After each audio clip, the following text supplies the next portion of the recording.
भारत ने एक बार फिर दुनिया के 85 देशों को पीछे छोड़कर टॉप पोजीशन हासिल कर ली है और जो इस रैंकिंग में टॉप पोजीशन के ऊपर आने का श्रेय है वो पूरी तरह से मोदी सरकार को जाता है। कुछ साल पहले तक इस लिस्ट में टॉप पोजीशन चाइना के पास थी, लेकिन पिछले 2 साल में ही भारत ने सारा गैप पूरा कर लिया है और ये कमाल कोविड-19 के समय हुआ है। आपने नोटिस किया होगा कि पिछले कुछ समय में ऑटोमोबाइल से लेकर इलेक्ट्रॉनिक गुड्स, फार्मास्यूटिकल से लेकर सोलर मॉड्यूल्स, कई सारे सेक्टर्स में मैन्युफैक्चरिंग भारत में बहुत ही तेजी से बढ़ रही है। हमारे एक्सपोर्ट बहुत ही तेजी से बढ़ रहे हैं। हर एक सेक्टर की टॉप फर्म्स भारत में आकर मैन्युफैक्चरिंग प्लांट स्थापित कर रही हैं और न सिर्फ भारतीय मार्केट बल्कि दुनिया भर के देशों को यहाँ से अपना सामान एक्सपोर्ट कर रही हैं। जिस तरह से भारत को फार्मेसी ऑफ द वर्ल्ड का टाइटल हासिल है, सेम उसी तरह चाइना के पास वर्ल्ड्स फैक्ट्री का टाइटल है और चाइना को वर्ल्ड्स फैक्ट्री कहा भी क्यों ना जाए। चाइना एक साल में $3 ट्रिलियन यानी 3000 बिलियन डॉलर से ज्यादा के गुड्स पूरी दुनिया को एक्सपोर्ट करता है। लेकिन कोविड-19 के आने के बाद इस टाइटल के ऊपर अब भारत की नजर पड़ गई है। आपको याद होगा कोविड-19 के समय जब चाइना में लॉकडाउन लगा था, उस समय वहाँ पर मैन्युफैक्चरिंग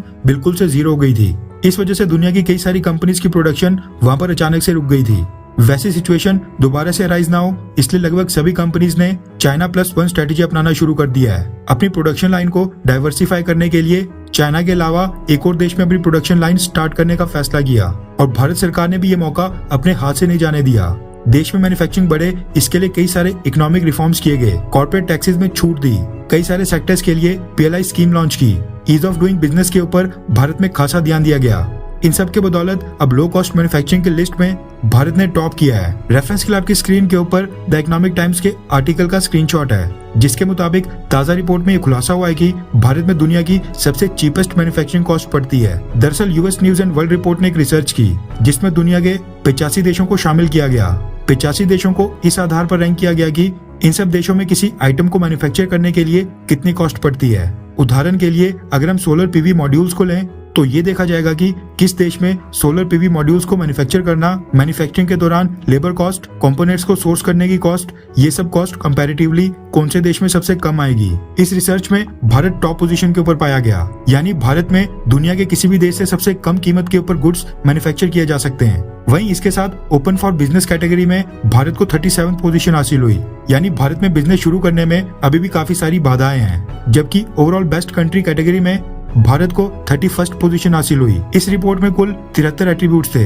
फेवरेबल टैक्स एनवायरनमेंट में भारत को 100 में से मात्र 16.2 पॉइंट्स मिले, यानी भारत में टैक्स एनवायरनमेंट बिजनेसेस के लिए अभी भी फेवरेबल नहीं है, यानी कि ज्यादा है। नो करप्ट कैटेगरी में भारत को 100 में से मात्र 18.1 पॉइंट मिले, यानी अभी भी भारत में कई लेवल के ऊपर करप्शन है। ट्रांसपेरेंट गवर्नमेंट पॉलिसीज के आधार पर भारत को 100 में से मात्र 3.5 पॉइंट्स मिले, यानी गवर्नमेंट पॉलिसीज अभी भी पारदर्शी नहीं है।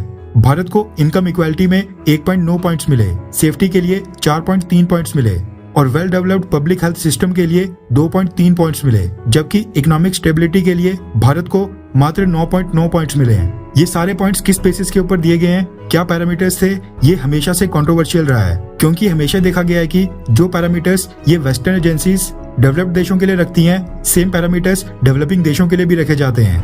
डेवलप्ड देशों में सरकारों को डेवलपमेंट के ऊपर ज्यादा खर्च नहीं करना पड़ता है, वो बस अपने सिटीजन्स को अच्छा और बेटर लाइफस्टाइल प्रोवाइड करने के ऊपर ज्यादा ध्यान देती हैं। वहाँ पर लोगों की इनकम काफी ज्यादा है, सरकारें टैक्सेस में ज्यादा छूट दे पाती हैं क्योंकि वहाँ पर पॉपुलेशन भी काफी कम है और सरकार के ऊपर कम लोगों की जिम्मेदारी होती है। जबकि भारत जैसे डेवलपिंग देशों में सरकार को आज भी रोड कनेक्टिविटी, रोटी, कपड़ा, बिजली, पानी, अफोर्डेबल यानी सस्ता मकान, ये सब करोड़ों लोगों के लिए हमें अपनी बेसिक नीड्स के ऊपर ज्यादा ध्यान देना पड़ता है। 140 करोड़ लोगों को लाभ देने के लिए सरकार को अधिक से अधिक टैक्स रिवेन्यू चाहिए होता है, इसलिए कई बार सरकार अपने रिवेन्यू के लिए टैक्स के ऊपर ज्यादा जोर देती है। लेकिन इन सब के बावजूद भारत में मैन्युफैक्चरिंग काफी तेजी से बढ़ रही है। हम धीरे धीरे एक्सपोर्ट बेस्ड इकोनॉमी बनने की ओर लगातार आगे बढ़ रहे हैं। साल 2030 तक $1 ट्रिलियन के मर्चेंडाइज एक्सपोर्ट का टारगेट रखा गया है। भारत दुनिया की 5वीं सबसे बड़ी अर्थव्यवस्था बन गया है और साल 2030 तक हम दुनिया की 3री सबसे बड़ी अर्थव्यवस्था होंगे।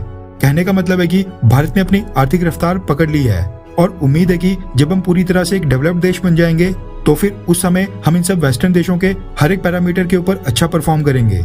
अभी के समय ये कंपैरिजन बिल्कुल भी फेयर नहीं है। खैर, आपको क्या लगता है कि क्या टैक्स को ज्यादा रखना भारत सरकार की मजबूरी है, हाँ या फिर ना? नीचे कमेंट करके अपनी राय जरूर बताएं।